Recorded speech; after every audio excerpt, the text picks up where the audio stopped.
Hello student, welcome back to my channel माझं Marathi. Student, आज हम लोग पढ़ रहे हैं सीबीएसई बोर्ड का मराठी सब्जेक्ट का थर्ड लेसन बोल का शंख। इस लेसन को गजानन दिगंबर माडगुळकर इस फेमस लेखक ने लिखा है। इस लेखक को भारत सरकार ने पद्मश्री अवार्ड दिया है। कोणताही माणूस सुखी समाधानी जीवन जगत नसतो। कोई भी इंसान सुखी और समाधानी जिंदगी जी नहीं रहा है। मध्यमवर्गीय माणसाच्या संसारात बरीच दुःखे असतात। जो मध्यमवर्गीय मतलब मिडिल क्लास लोगों की ज़िंदगी में बहुत सारी परेशानियां दुख रहते हैं। तो त्या दुःखांना कमी करण्यासाठी सतत प्रयत्नशील असतो और वो अपने दुख को कम करने के लिए बहुत कोशिशें करते रहता है। इसी के बारे में ये लेसन है। मानवी स्वभावाचे विविध पैलू व स्वभाव वैशिष्ट्य लेखकाने नेमकेप्रमाणे चित्रित केली आहे। इस लेसन में इंसान का जो स्वभाव है, स्वभाव मतलब नेचर, और उसके नेचर की जो खासियत है उस बारे में इस लेसन में लिखा है। तो बच्चों शुरू करते हैं। मन्याने एका रात्रीत 35 पानांची लघुकथा लिहिली। मन्या मतलब मनोहर। एक रात में ही 35 पानांची मतलब 35 पेजेस की लघुकथा शॉर्ट स्टोरी लिखी। त्यालाच नवल वाटले। 35 पेजेस की शॉर्ट स्टोरी उसने एक रात में लिखी और उस बात का उसको खुद को ही सरप्राईज लगा। जगाच्या वाङ्मयातील 10 उत्तम लघुकथांपैकी एक काल रात्री त्याने जन्माला घातली होती। पूरे दुनिया में जितना वाङ्मय है, जितना लिटरेचर है, उसमें से उसने एक कल रात को लिख दी थी। पण तसे कोणी म्हणणार नव्हते, लेकिन ऐसा कोई बोलेगा नहीं। कोणी छापणार नव्हते, लेकिन कोई प्रिंट भी नहीं करेगा। छापणार मतलब प्रिंट। घरची दारची बाहेरची सारीच माणसं त्याच्यावर अन्याय करीत आली होती। घर के लोग, बाहर के लोग, सारे लोग उसके ऊपर बहुत अन्याय कर रहे थे। मनाच्या मनाचे हे दुःख चिरंतन होते। मनु के दिल में ये जो मन्या है उसके दिल का ये दुख बहुत बड़ा था। त्याला कधीच शेवट नव्हता। उस दुख को कभी अंत नहीं था, कभी उस दुख का एंड नहीं था। पण त्याच्या वाङ्मयीन कार्याचा आढावा आजपर्यंत कुणीच घेतला नव्हता। मन्या ने बहुत साहित्य लिखा, बहुत लिटरेचर लिखा, लेकिन उसकी दखल उसको कोई अप्रिशिएट किया नहीं, उसको किसी ने पढ़ा नहीं। घर में, समाज में उसकी कोई वैल्यू नहीं थी। मन्या की कोई रिस्पेक्ट नहीं थी और इस बात का दुख उसको हमेशा सताता था। उसने एक लघुकथा लिखी थी 35 पेजेस की, और उसने ऐसी बहुत सारी कथाएं, स्टोरीज़ लिखी थी, लेकिन उसकी कथा, उसकी स्टोरी किसी ने आज तक प्रिंट नहीं की थी। और घर के अंदर और बाहर भी उसे बहुत तकलीफ़ें मिलती थी। तो या सगळ्याच अडचणींपासून दूर जाण्याच्या बेतात होता और एक बहुत परेशान था और सोचता था कि मैं कहीं दूर चला जाऊं। तो समुद्राच्या काठावर इकडे तिकडे एकटाच फिरत होता। वो समंदर के पास चला गया, सी बीच पे चला गया। त्याचे मन अशांत होते। वो बहुत फ्रस्ट्रेट था, बहुत परेशान था। मानवाची पिल्ले आपापल्या खुराड्यात गेली।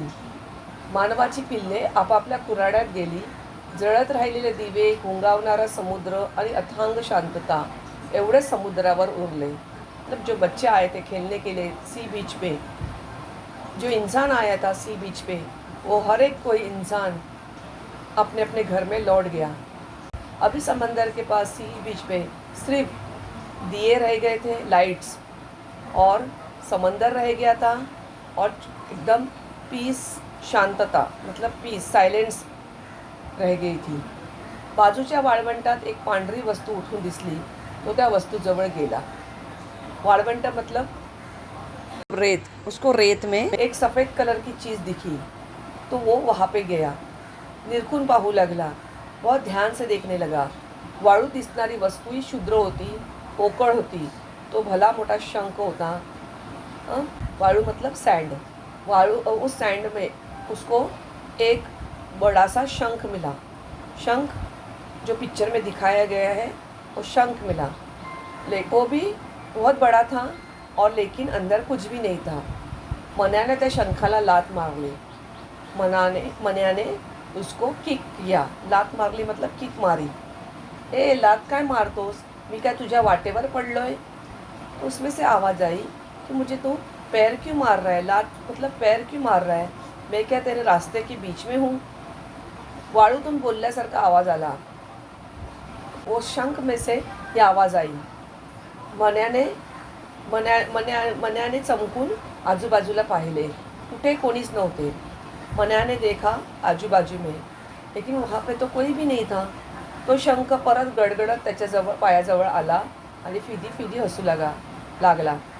वो शंख गड़गड़ में मतलब वो शंख लुढ़कते लुढ़कते उसके गड़गड़ने मतलब लुढ़कते लुढ़कते उसके पैर के पास आया और हंसने लगा. फिदी फिदी हंसू लगने लगा मतलब ज़ोर ज़ोर से हंसने लगा. इंग्लिश में शंख को शेल कहते हैं. परेशान होके मन्या समंदर के पास चला गया. सी बीच पे चला गया तो उसके पैर पे एक चीज़ लगी. उसने देखा तो वो एक शंख था और वो शंख मन्याशी बोल रहा था. कोण हसतंय ते, मन्या जोरात ओरडला. मन्या जोर से चिल्लाया, कौन हंस रहा है. मी, शंखातून आवाज़ आला. शंख बोला, मैं. शंख, मन्याने आश्चर्याने विचारले. मन्या बहुत सरप्राईज हुआ और उसने बोला, शंख. हो, तुझ्यासारखाच मी देखील एक बोलका शंख है. शंख बोला, हाँ मैं भी तेरे जैसा एक बोलने वाला शंख हूँ. जिस तरह से तू बात कर सकता है वैसे मैं भी बात कर सकता हूँ. मन्या मटकन खाली बसला. मन्या तुरंत नीचे बैठा. त्याने तो पांढरा शुभ्र शंख हातात धरला. उसने वो सफ़ेद शंख अपने हाथ में पकड़ लिया. शंख म्हणाला, मन्या मी नुसता बोलका शंख नव्हे, मला तू भूत भविष्याचं ज्ञान आहे. शंख बोला कि मन्या, मैं सिर्फ एक बोलने वाला शंख नहीं हूँ, शेल नहीं हूँ, तो मुझे भूत और भविष्य, पास्ट और फ्यूचर का भी ज्ञान है, नॉलेज है. नॉलेज. जगात घडलेल्या अद्ययावत गोष्टी माझ्या स्मरणात आहेत. पुढं अनंत कालापर्यंत घडत राहणाऱ्या घडामोडींचे मला आगाऊ ज्ञान आहे. और आगे चल के इन फ्यूचर में क्या क्या चीज़ें होने वाली है उसका भी मुझे पहले से ही ज्ञान है. तू माझ्या घरी येशील, मन्याने विचारले. मन्याने पूछा कि आप मेरे घर पे आओगे. अलबत्त, शंख म्हणाला. शंख बोला, बिल्कुल मैं आऊँगा. मन्या शंखाला घेऊन घरी गेला व एका महात्म्याने हा शंख प्रसाद म्हणून दिला असे तो बायकोला म्हणाला. मन्या शंख लेके अपने घर चला गया और एक बड़े बुजुर्ग आदमी ने, साधु ने, महात्मा मतलब बुजुर्ग आदमी साधु, एक बड़े बुजुर्ग महात्मा ने मुझे ये शंख प्रसाद के तौर पे दिया है. ऐसा उसने अपनी बीवी को कहा. मन्या परेशान होके, दुखी होके समंदर के पास चला गया. सैंड में चलते चलते उसका पैर एक शंख को लग गया और तो वो शंख उससे बात करने लगा. मन्या ने वो शंख को घर पे लाया और वो एक दैवी शंख था. मन्या सकाळी ओले नेसून त्या शंखापुढे बसू लागला. सुबह सुबह मन्या उस शंख के सामने बैठने लगा. ओले नेसून मतलब गीले कपड़ों से उस शंख के पास बैठने लगा. शंख के सामने बैठने लगा. पूजेला बसताना स्वयंपाकघराचे दार आतून बंद करून घेण्याचा त्याने परिपाठ पाडला. पूजा करते वक्त स्वयंपाक घर मतलब किचन का दरवाज़ा वो अंदर से बंद कर लेता था. एके दिवशी सकाळी शंखाने मनोहरला सांगितले, तुला 20 रुपये पगार वाढणार आहे. दुपारी तसे घडले. मनिया का पूरा नाम मनोहर है. एक दिन शंख मनिया को मतलब मनोहर को कहता है कि आज तेरा पगार मतलब तेरी सैलरी 20 रुपये से बढ़ जाएगी. और सच में दोपहर तक उसकी सैलरी 20 रुपये से बढ़ जाती है. मनोहरला शंखाच्या दैवी शक्तीची खात्री पडली. मनोहर को मनिया को उस शंख के अंदर जो दैवी शक्ति है मतलब वो समझ गया की ये शंख दैवी शंख है. मनोहर त्याला दररोज वेगवेगळे प्रश्न विचारू लागला व सर्व प्रश्नाची उत्तरे तो शंख देऊ लागला. मनोहर रोज उसको अलग अलग क्वेश्चन पूछता था और वो शंख उसको सारे जवाब देता था. शुभवार्ता सांगणारा बोलका शंख हळूहळू अशुभ घटनांचा आगाऊ सांगू लागला. पहले तो शंख शुभवार्ता देता था मतलब खुशखबरी सुनाता था, लेकिन धीरे धीरे वो अशुभ घटनाओं के बारे में बताने लगा. बुरी मुसीबतों के बारे में वो पहले से ही बताने लगा. धडधाकट जोशी मरणार हे शंखाने सांगितले. शंख बोला कि हट्टे कट्टे धडधाकट मतलब हट्टे कट्टे जो जोशी है वो मर जाएंगे. जोशाच्या बाबतीत भविष्य खरं झाल्यामुळे मन्याला बोलक्या शंखाची भीती वाटू लागली. सच में हेल्दी जोशी मर गए और फिर अभी मन्या को शंखों के बारे में डर लगने लगा. भीति मतलब डर. पहले ये शंख शुभ वार्ता मतलब अच्छी न्यूज़ देता था. वार्ता मतलब न्यूज़. इसकी वजह से मन्या को बहुत खुशी मिलती थी. लेकिन थोड़े दिन में वो अशुभ वार्ता मतलब बुरी न्यूज़ देने लगा. त्यामुळे मन्या अभी डरने लगा. मन्या आता मौन धरू लागला. तो त्याला प्रश्न विचारायचा झाला. एके दिवशी शंख ओरडून म्हणाला, मन्या तुझी आई मेली आणि ती खरंच मेली. अभी मन्या उसको कुछ पूछता नहीं था, चुपचाप रहता था. मौन मतलब बहुत चुपचाप रहने लगा और वो उसको कोई सवाल भी पूछता नहीं था. एक दिन ये शेल चिल्लाया, बोला कि मन्या तेरी माँ मर गई. और सच में उसकी मन्या की माँ मर गई. काही दिवसांनी शंखाने मन्याला सांगितलं, तुझा गोपू आज मरेल. कुछ दिन के बाद शंख मन्या को बोलता है कि तेरा गोपू उसका बेटा गोपू आज मरेगा. गोपू बाजारात गेला असा सरितेने सांगितले. गोपू मार्केट गया है ऐसे सरिता बोली. सरिता मन्या की बीवी है. मन्या घरातच फेऱ्या मारित राहिला आणि काही क्षणातच गोपूला अपघात झाला. मन्या घर में ही यहाँ वहाँ परेशान होके टहलने लगा और थोड़े देर में एक न्यूज़ आई कि गोपू का अपघात हुआ. अपघात मतलब ॲक्सिडेंट हुआ असे बापट वहिनींनी सरितेला येऊन सांगितले. ऐसा नेबर जो थी उनकी बापट वहिनी मतलब भाभी. बापट भाभी जो थी उन्होंने सरिता को आके कहा कि आपके गोपू का एक्सीडेंट हुआ.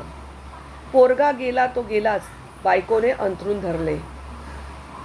पोरगा मतलब बेटा मेला, बेटा मर गया और अब उनकी बीवी ने अंथरूण धरले मतलब बीमार पड़ गई. बेटे के मरने के बाद उनकी बीवी बहुत बीमार पड़ गई. मन्याला बेड लागायची पाळी आली. मन्या पागल होने पे था. अमंगल बोलणाऱ्या शंखाला त्या मनाने घरातून जायला सांगितले व निदान बोलू नकोस असेही बजावले. शंख जो अशुभ वार्ता दे रहा था, बैड न्यूज़ दे रहा था, उस शंख को मन्या ने कहा कि मेरे घर से निकल जा, नहीं तो कोई भी अशुभ वार्ता मत बोल. या ऐसा मन्या ने उसको कहा. मला फोडल्याशिवाय माझी वाणी बंद होणार नाही असे शंखाने सांगितले. शंख बोला कि अगर तू मुझे फोड़ देता है तो ही मेरा बोलना बंद हो जाएगा. माझी वाणी नाहीशी होईल पण ती एकटी नाहीशी होणार नाही तुझी वाणी नाही घेऊन जाईल. लेकिन अगर मेरी वाणी मतलब मेरी आवाज़ अगर बंद हुई तो मेरे अकेले की नहीं होगी, साथ में तेरी आवाज़ भी बंद हो जाएगी. शंख शांतपणे म्हणाला. शंख ने जवाब दिया, अगर अगर तू मुझे फोड़ता है तो ही मेरा बोलना, मेरी आवाज़ बंद हो जाएगी. लेकिन मेरी आवाज़ के साथ साथ तेरी आवाज़ भी बंद हो जाएगी, ऐसा शंख बोला. शंख पुढे काहीतरी भविष्यवाणी करणार तुझी बायको मण्याने शंखाचे तोंड दाबले. शंख कुछ बोलने जा रहा था, भविष्यवाणी कुछ बोलने जा रहा था. तुझी बायको, तेरी बीवी. लेकिन बीच में ही मण्याने उसके मुंह को बंद किया, हाथ से मुंह को दबा दिया. व मोरीतल्या फरशीवर जोराने आपटला, त्याचे तुकडे तुकडे झाले और उसको जोर से पटका. वो शंख के तुकडे तुकडे हो गए. बोलण्यासाठी मण्याने तोंड उघडण्याचा प्रयत्न केला. त्याच्या तोंडातून शब्द फुटेना, तो मुखा झाला होता. बात करने के लिए मन्या ने अपना मुंह खोला, लेकिन उसके मुंह से कोई शब्द निकल नहीं रहा था. वो बात नहीं कर पा रहा था. वाचा गेल्यामुळे तो फावल्या वेळात लिहू लागला.